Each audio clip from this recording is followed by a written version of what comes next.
할렐루야. 네, 우리 같이 이렇게 인사해 볼까요? 메리 크리스마스. 네. 주님께서 강림하셨고 구주께서 탄생하셨습니다. 이 소식이 여러분의 심령 가운데 가장 복된 소식 될 수 있기를 간절히 바랍니다. 성탄의 아침이죠. 성경은요, 오늘 이 아침을요, 죄와 죽음의 절망 속에 사로잡혀 있었던 모든 인류를 구원해 주시기 위해서 하나님께서 찾아오신 것이다, 이렇게 증언하고 있습니다. 그런데 여러분, 우리는 믿음이 없어서 그런지 오늘 이 아침에도 아기 예수, 오늘 아침에 세례받은 이 두 아이들처럼 아기 예수를 바라볼 때 저들이 어떻게 우리가 구원이 될 수 있을까? 하나님이 구원을 위해서 뭔가 잘못 보내신 거 아닐까? 이런 생각을 하게 되고, 눈에 보이는 뭔가 더 힘있고 강건하여서 능히 구원자가 될 수 있을 만한 그럴 법한 사람을 우린 자꾸 찾곤 합니다. 두리번거리게 되죠. 여러분, 어저께까지 그리고 오늘 성탄의 아침을 맞이하는 오늘 별반 달라진 거 없는 것 같아요. 오늘 아침에도 일찍 교회에 나와서 하나님께 감사기도 드리고 예배 준비하고 예식 준비하면서 그런 생각 해봤거든요. 아무것도 바뀐 게 없습니다, 하나님.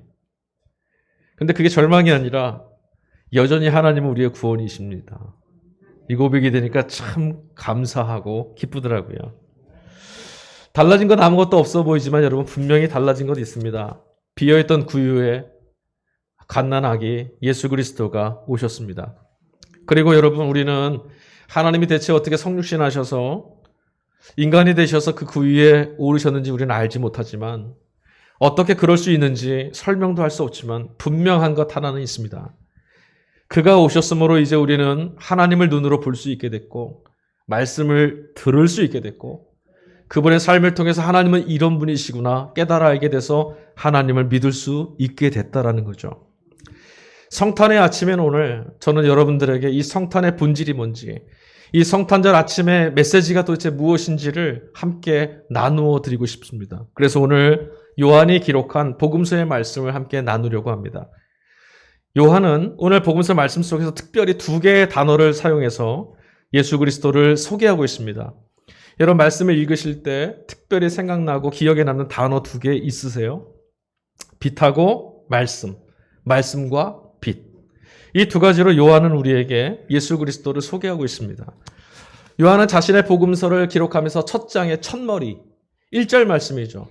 글 쓰는 사람들에게 있어서 첫머리는 가장 중요한 메시지가 담겨 있거든요. 요한이 이렇게 선포하고 있습니다. 태초에 말씀이 계셨다. 그 말씀은 하나님과 함께 계셨다. 그 말씀이 바로 하나님이셨다. 사도 요한은 자신의 복음서 이 첫머리에 1장 1절에 말씀이란 단어를 벌써 3번이나 사용하고 있습니다. 여기서 사용된 말씀, 여러분 어떻게 생각하고 계세요? 하나님, 말씀이 함께 계셨다. 하나님과 같이 계셨다. 그분이 하나님이시다. 그 말씀은 도대체 무엇입니까? 우리는 이 말씀이란 단어를 들을 때마다 제가 지금 여러분께 설교하고 있는데 이런 말, 아니면 한국어, 영어, 일어, 독일어, 프랑스어, 이런 언어 같은 것들을 생각하고 떠올리곤 합니다. 근데 그런 거 아닙니다. 헬라어 성경에서 쓰여진 이 말씀이란 단어는 로고스라고 하는 단어예요. 옛사람들은요, 세상이 돌아가는 데는 뭔가 원리가 있다 이렇게 생각했어요.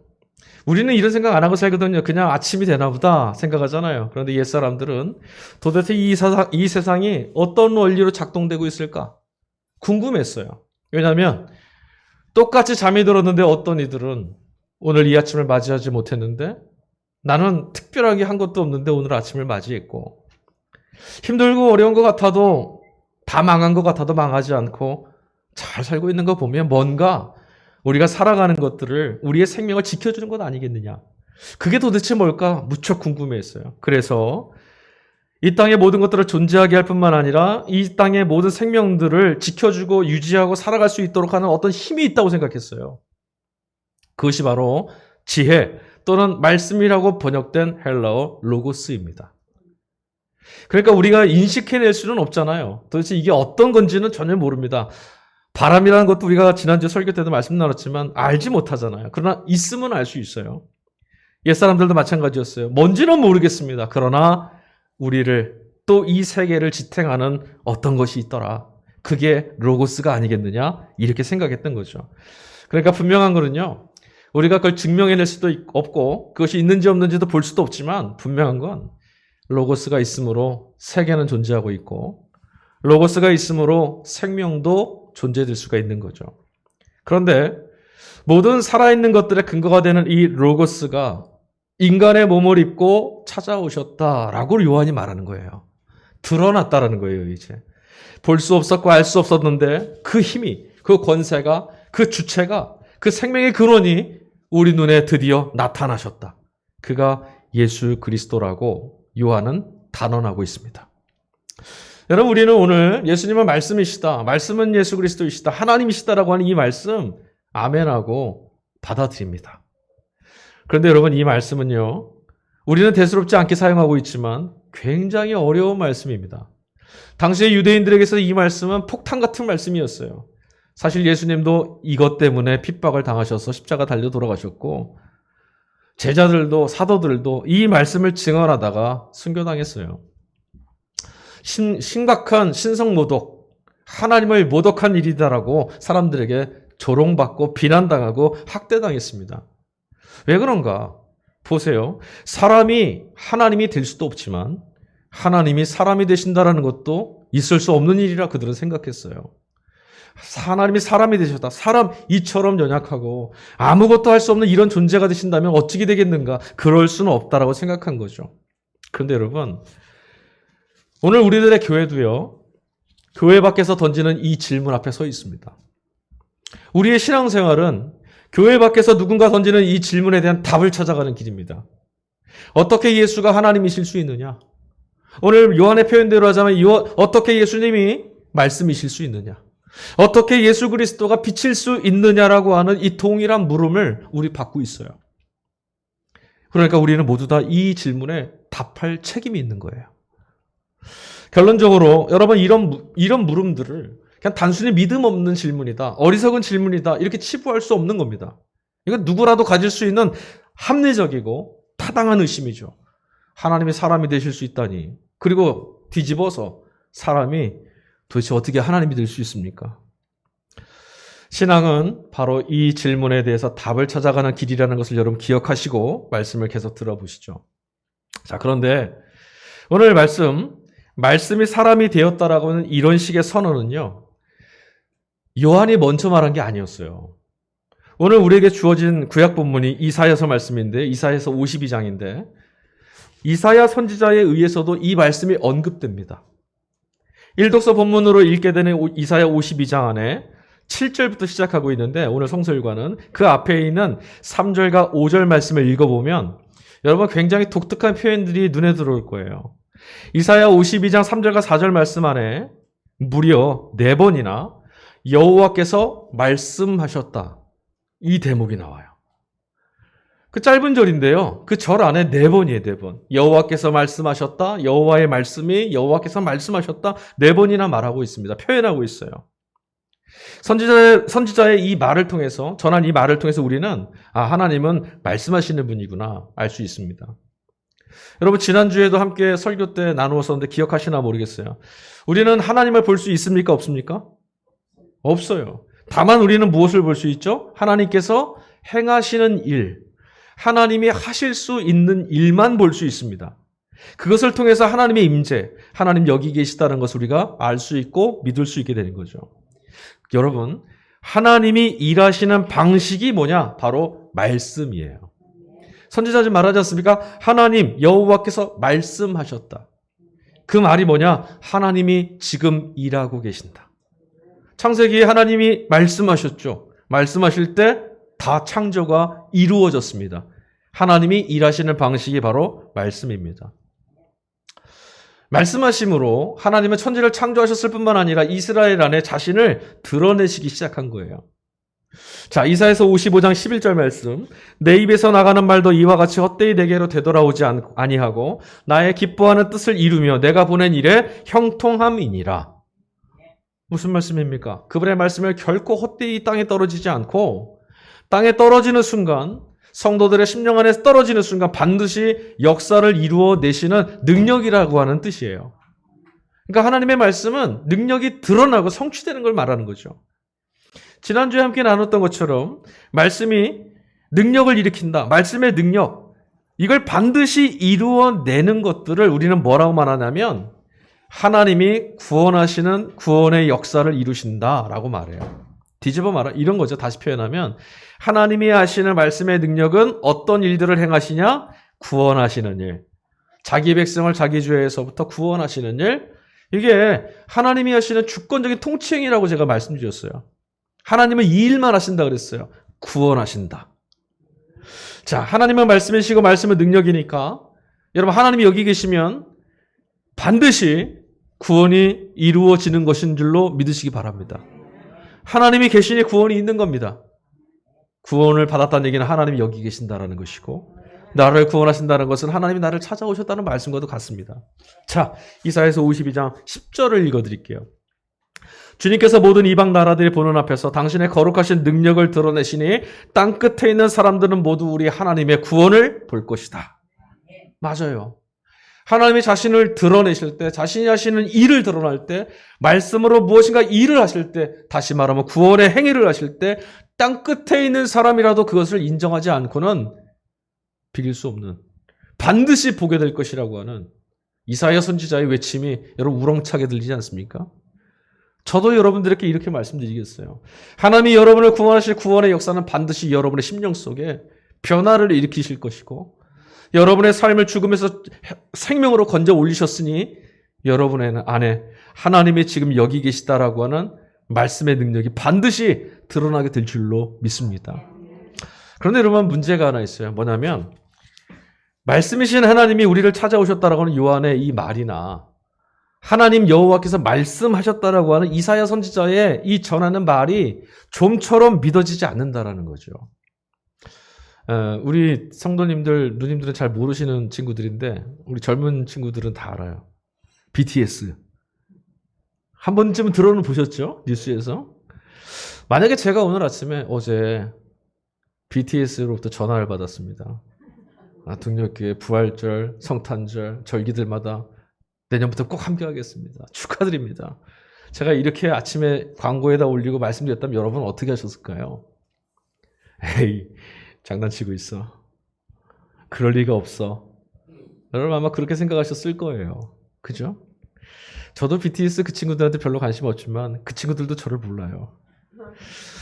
그런데 여러분, 하나님이 말씀하셨다라는 이 말, 이게 고지고대로 믿어지겠냐는 거예요. BTS라고 하는 어마무시한 이 영향력 있고 유명한 사람이 나에게 누군가에게 말했다. 이것도 우리 잘 믿으려고 하지 않는데 하나님이 말씀하셨다라는 이 말씀이 얼마나 아득하겠냐라는 거죠. 하나님께서 말씀하셨습니다. 라고 하는 이 말 고지고대로 잘 믿어지지 않는 것이 정상일지도 모르겠어요. 현실적이지 않게 들립니다. 아마 옆에 계신 성도님께서 여러분에게 어저께 하나님께서 내게 찾아와 말씀하셨어. 그럼 여러분 아마 색안경을 끼고 보실지도 몰라요. 분명 요한이나 선지자 이사야가 사기꾼이 아니란 말이죠. 그러면 그들이 전했던 말은 사실일 텐데 이게 왜 이렇게 믿기 어려울까? 오늘 사도 요한은요. 예수께서 우리 땅에 찾아오셨다는 사건과 우리가 그러나 그분을 잘 믿지 못하겠다라고 하는 이런 현실을요. 말씀을 통해 이렇게 소개하고 있어요. 11절. 그가 자기 땅에 오셨으나 그의 백성은 그를 맞아들이지 않았다. 그를 맞아들이지 않았다. 불신에 사로잡히고 많은 우리들의 모습을 요한은 이렇게 표현하고 있습니다. 하나님이 당신의 땅에 찾아가셨는데 자기 백성들이 그를 영접하고 맞아들이고 환영하지 않더라. 요한은 사람들이 암울한 현실 속에서 구원을 갈망하고 있으면서도 정작 그토록 기다리셨던 분이 오셨는데 영접하지도 않고 맞아들이지 않는 이런 이유를 뭐라고 설명하냐면 10절 말씀 보니까 그들이 알아보지 못한 탓이다 라고 말해요. 알아보지 못했다. 그렇다면 여러분, 지금까지 우리가 구원을 갈망하면서 우리의 구원자를 그토록 원했었는데 우리는 사실 그 구원자가 누군지 전혀 모른 채 막연하게 기다리고 있다는 말이 돼요. 오셨는데도 못 알아보니까 그가 어떤 분인지 몰랐다라는 얘기예요. 어둠 안으로 빛이 찾아왔습니다. 들리지 않는 세상에 말씀이 외쳐지기 시작했습니다. 그런데도 듣지 못하고 보지 못하는 신세로 떨어졌다라는 거예요. 이게 얼마나 답답한 일입니까? 우리를 구원하시기 위해서 주님이 찾아오셨고 우리를 위해서 그가 자신을 비우고 희생하여서 자신의 모든 영광을 벗어버리고 우리 몸으로 찾아오셨는데도 외면하고 맞아들이지 않았다라고. 근데 여러분 재미난 게 있어요. 요한이 뭐라고 표현하냐면 자기 백성이 그를 영접하지 않았다. 다시 말하면 이런 우리인데 예수님은 여전히 우리를 뭐라고 부르시냐면 내 백성이다. 우리는 하나님도 모르고 그를 알아보지도 못하고 믿지도 못하고 외면하고 영접하지 않는데 여전히 하나님께 우리는 누구냐? 자기 백성이래요. 요한은 말씀에 가져다주는 생명이 이런 것과 같다라고 표현하는 한 단어를 또 들어 소개합니다. 빛입니다. 한 줌의 빛이 있으면, 한 줌이라도 빛이 남아있으면 여러분 그곳에 어둠이 있을 수 있습니까? 없어요. 빛이 들어오는 순간 어둠은 물러나게 되어 있습니다. 그래서 요한은 예수 그리스도가 빛과 같다라고 우리에게 말하고 있어요. 무슨 말이냐? 그가 찾아오시니 죽음이 물러나기 시작했다. 이 말을 하고 싶었어요. 여러분 죽음을 물러나게 하는 힘은 뭘까요? 어둠을 물러나게 하는 건 빛이라고 그랬어요. 그럼 죽음을 물러나게 할 수 있는 힘은 무엇이겠습니까? 생명이죠. 생명이 있는 곳에 죽음은 있을 수 없어요. 생명보다 죽음이 클 때 우린 죽는 거고요. 생명이 죽음보다 클 때 우린 살아나는 겁니다. 생명이 있으면 죽음이 물러가더라. 빛이 있으면 어둠이 물러가는 것과 같더라. 그러니 예수 그리스도 그분은 우리의 빛이시고 말씀이시고 생명이더라. 이걸 말하고 싶었던 거죠. 그래서 요한이 예수님은 빛과 같다라고 말하면서요. 여기서 재미난 표현 하나를 씁니다. 여러분 그냥 빛과 같다라고 하면 되잖아요. 그죠? 그런데 요한이 말해요. 그는 참빛이시더라. 세상에 참 빛이 있었다. 그러니까 예수님은 참 빛이시다라고 말하고 있습니다. 굳이 참이라는 단어를 사용했다는 이 말은 거짓된 빛, 기만하는 빛도 있다라는 거겠죠. 빛을 흉내내는 것도 있다라는 말씀입니다.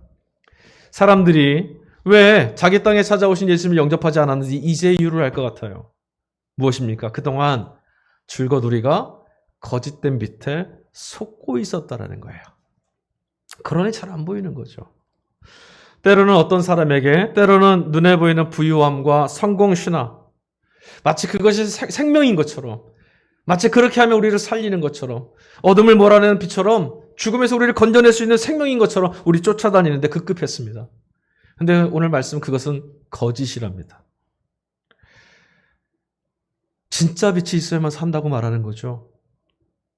주님께서 사람에게서 난 자 중에서 이보다 더 큰 사람이 없다고 하신 사람이 있어요.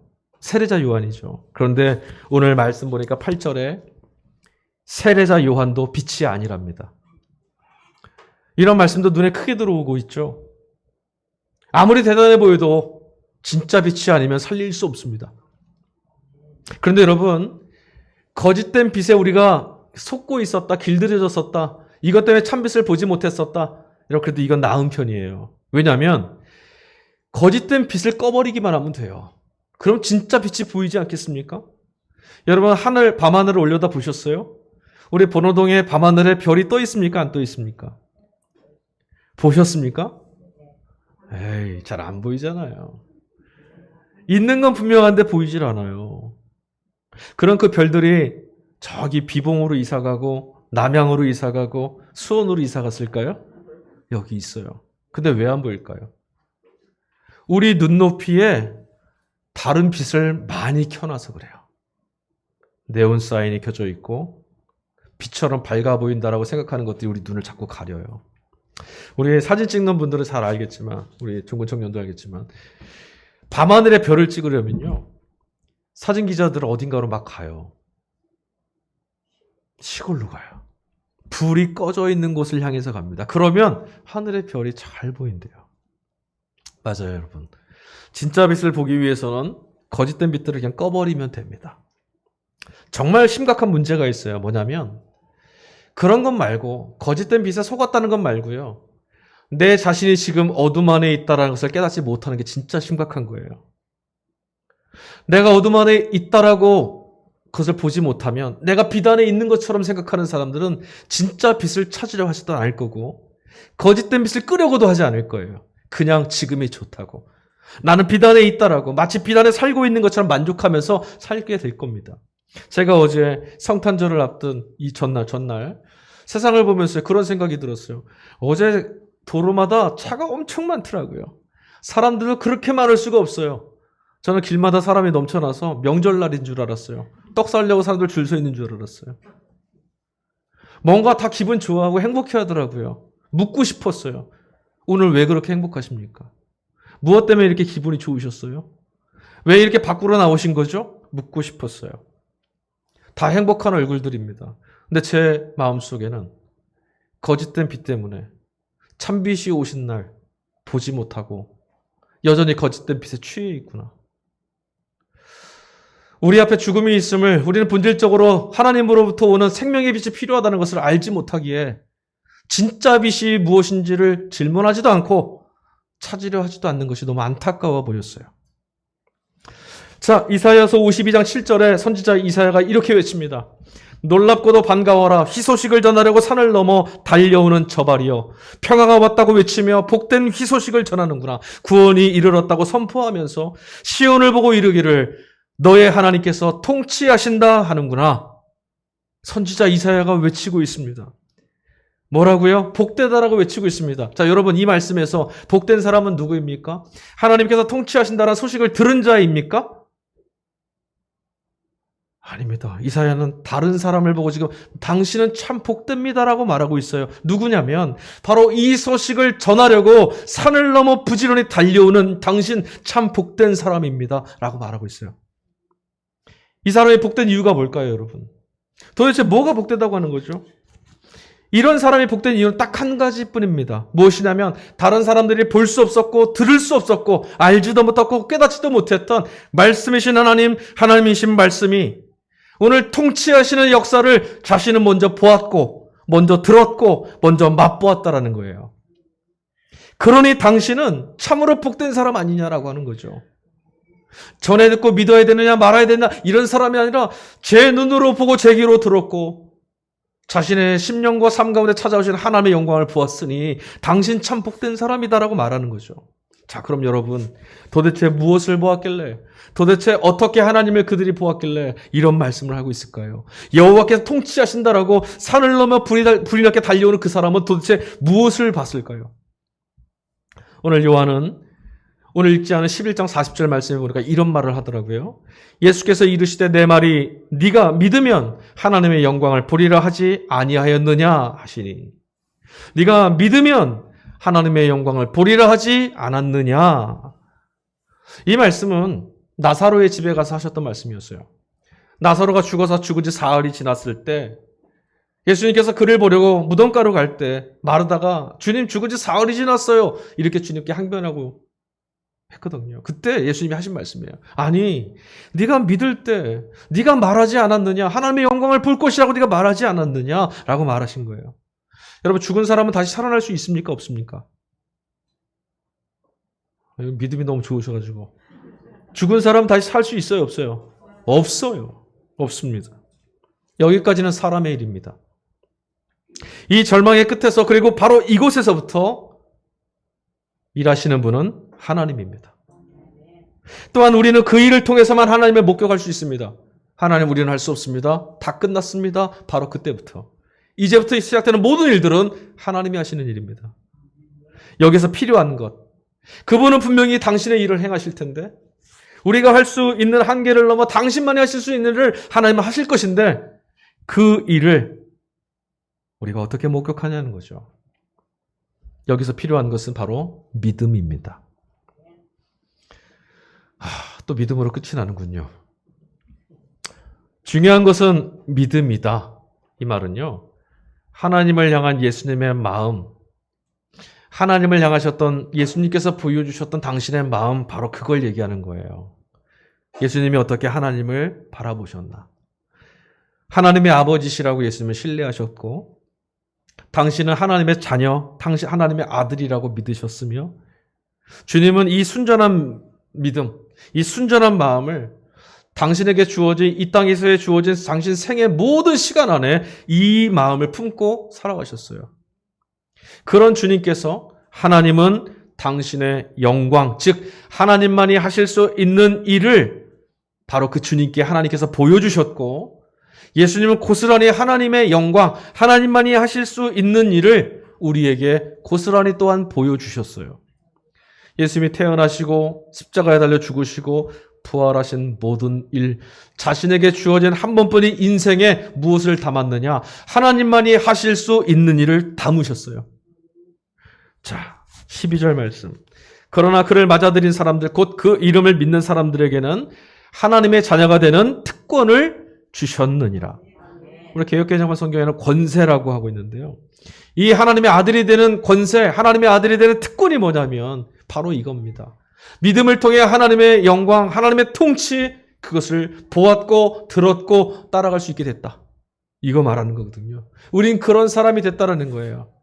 예수님께서 자신의 온 삶을 하나님을 향해서 온전히 내어드렸고 그 하나님을 자신의 삶에 받아들여셨던 것처럼 우리들도 우리들 삶에 주님을 맞아들이고 주님의 삶에 우리의 인생을 거는 것, 이것을 오늘 요한은 하나님의 자녀가 될 수 있는 믿음이다라고 얘기하고 있어요. 내 인생을 주님께 걸지 않는 그것은 믿음이 아니에요. 주님과 똑같이 내 걸음을 하나님을 향해서 주님의 걸음을 뒤따라 걷겠노라. 이게 믿음이거든요. 믿음을 갖고 있는 이런 이들에게 하나님께서는 당신의 자녀가 되는 특권을 주시는 분이시랍니다. 할렐루야. 우리는 이 믿음 때문에 하나님의 자녀가 됐습니다. 우리는 이 믿음 때문에 하나님 일하신 걸 보게 되었고 우리는 이 믿음 때문에 하나님이 우리 삶을 통치하신 것을 보게 될 겁니다. 어떻게 하나님께서 인간이 되실 수 있느냐? 이 물음에 갇혀 있었던 우리가 이제 비로소 사람이 하나님의 자녀가 되는 길을 찾게 된 거예요. 예수님 때문에. 아직도 세상은 예수님이 없기 때문에 이 질문을 하고 있어요. 어떻게 하나님이 사람이 되실 수 있어요? 그러나 여러분, 우리는 찾았잖아요. 사람이 하나님이 되는 길을 그가 열어놓으셨습니다. 성탄절. 여러분, 성탄절을 뜻하는 다른 단어가 하나 있죠. 오늘 아침에 우리 인사했잖아요. 뭐라고 말하죠? 메리 크리스마스. 크리스마스가 성탄절이거든요. 다른 이름이에요. 크리스마스는 두 단어가 합쳐져 있습니다. 크라이스트와 미사. 이 두 단어가 합쳐져 있어요. 미사 아시죠? 캐톨릭에 가면 지금도 우리가 드리는 예배를 미사라고 합니다. 그러니까 미사란 말은 예배라는 걸 뜻해요. 그러면 크리스마스는 무슨 뜻이냐? 우리의 구주 되시는 크라이스트, 주님을 예배드리는 날. 예, 성탄절은 우리의 빛과 말씀이 되신 예수 그리스도를 예배하는 날이에요. 성탄절은 기념일을 지키는 그런 날 아니고요. 우리끼리 즐거워하는 날 아닙니다. 성탄절은 선물을 주고받는 날도 아니고 특별히 연인들이 데이트하는 날도 아닙니다. 교회의 행사날이 되어서는 더더욱 곤란합니다. 여러분 1년 52주를 오늘처럼 이런 마음으로 하나님 앞에 나왔습니까? 여인의 몸을 통해서 이 땅에 찾아오셨고 기꺼이 십자가에 달려 죽으셨지만 하나님의 능력으로 부활하신 그리스도를 나의 구원이시다라고 내게 찾아오신 하나님의 말씀 생명이시며 어둠 속에 짓눌려 있던 나에게 빛이 되어서 찾아오신 그분을 찬미하는 날이 바로 오늘입니다. 여러분, 우리는 그분을 통해서 비로소 사람이 하나님의 자녀가 되는 길을 발견했지 않습니까? 그분의 삶 전체, 그것이 오늘 우리들에게 구원이 되고 길이 되고 능력이 됐는데, 그렇다면 여러분, 우리들의 삶과 인류의 역사를 아울러서 이보다 더 중요한 일이 뭐가 있겠습니까? 모든 이의 죽음으로부터 모든 이의 살림을 허락하신 분이 있다는데, 그분이 찾아오심으로 우리가 비로소 살게 됐다라는데, 그분이 찾아오심으로 우리가 하나님과 평화하게 됐다라는데, 이거보다 더 큰 뉴스가 있습니까? 이거보다 여러분 더 중요한 일이 있겠어요? 살고 죽는 일보다 선물을 주고받는 일이 더 귀하겠습니까? 살고 죽는 일보다 여행 가는 일이 더 귀하겠습니까? 살고 죽는 일보다 데이트하는 것이 더 귀하겠습니까? 주님을 향한 우리의 예배가 12월 25일 오늘에 국한될 수 없는 것. 매일 매주의 예배가 성육신의 신비, 하나님이 인간이 되셨다. 하나님이 나를 찾아오셨다. 하나님의 영광이 내 삶 가운데 자신을 드러내셨다. 하나님이 우리를 구원하시기 위해서 자기를 비워내시고 스스로를 제한하시고 한계를 짊어짐으로 인간이 되어주신 사건, 자기 백성을 이처럼 사랑하셨다라고 선언해 주신 이 신비로운 은총의 사건 안에 들어가는 것, 이것이 바로 이 성탄절 아침 우리의 예배가 되어야 되는 거예요. 하나님 어찌 그러실 수 있었습니까? 하나님 어찌 인간이 되실 수 있었습니까? 이 질문을 하고 이 답을 얻는 거죠. 너희를 하나님의 자녀 삼으려고, 사람을 하나님의 자녀 되게 하시려고. 동력교회가 별도의 성탄절 행사를 갖지 않는 이유가 바로 여기 있어요. 우리 행사하면 기쁘고 행복하죠. 축제할 수 있습니다. 그러나 여러분, 다시 한번 말씀드리지만 성탄절, 오히려 오늘 더욱 하나님의 생명이 우리를 찾아왔구나, 이 사실을 더 실감하셔야 되고, 아기 예수 안에 그 생명이 담겨있다는 사실을 발견하실 수 있어야 돼요. 더 고요해지시고 더 침잠하십시오. 시끄러워지면 안 됩니다. 세상의 시장판은 오늘 이 성탄을 아주 시끄럽게 홍보할 거예요. 그러나 여러분, 우리는 오늘 더욱더 영혼을 고요하게 하나님의 생명이 나를 찾아오셨다는 사실에 내 영혼 안에서 기쁨이 넘쳐 흐를 때까지 그리스도이신 예수님을 예배하고 있어야 돼요. 사랑하는 교회 여러분, 이제 여러분들에게 성탄절의 메시지를 전하고 싶습니다. 주님께서 우리를 찾아오셨고 우리를 자기 백성으로 불러주셨어요. 그는 영원히 계시고 언제나 동일하십니다. 죽음의 권세와 폭력 앞에서도, 그리고 어떤 상황이나 환경에서도 변하지 않는 분이십니다. 그러므로 여러분, 이제 우리는 주님과 함께 영원한 생명을 누리게 되었음을 믿으셔도 좋습니다. 여러분, 이사야 선지자가 말했던 것처럼 이제 여러분은 산을 넘어서 이 메시지를 들고 땅끝에 있는 이웃들에게 전하는 복음의 발걸음들이 되셔야 합니다. 세상을 일깨우시는 말씀이 되셔야 합니다. 세상을 밝히는 빛이 되셔야 합니다. 예수님께서 우리를 빛으로 부르시지 않았습니까? 그것이야말로 바로 하나님께 영광인 삶입니다. 그리고 하나님께 영광인 삶, 하나님이 여기 계십니다. 하나님이 당신을 드러내고 계십니다. 나의 삶에 하나님이 여기 같이 계시지 않습니까? 라고 말하는 여러분의 삶이 있는 그곳에 기뻐하심을 입은 자들 안에 하나님의 평화가 임할 줄로 믿습니다. 히브리서 기자의 말씀을 읽어드림으로 말씀을 마치겠습니다. 주님께서는 영원히 존재하십니다. 그것들은 다 옷처럼 낡을 것이요, 주님께서는 그것들을 두루마리처럼 말아치우실 것이며 그것들이 다 옷처럼 변하고 말 것입니다. 그러나 주님께서는 언제나 같으시고 주님의 세월은 끝남이 없을 것입니다. 아멘. 우리는 이 주님을 믿습니다. 기도하겠습니다.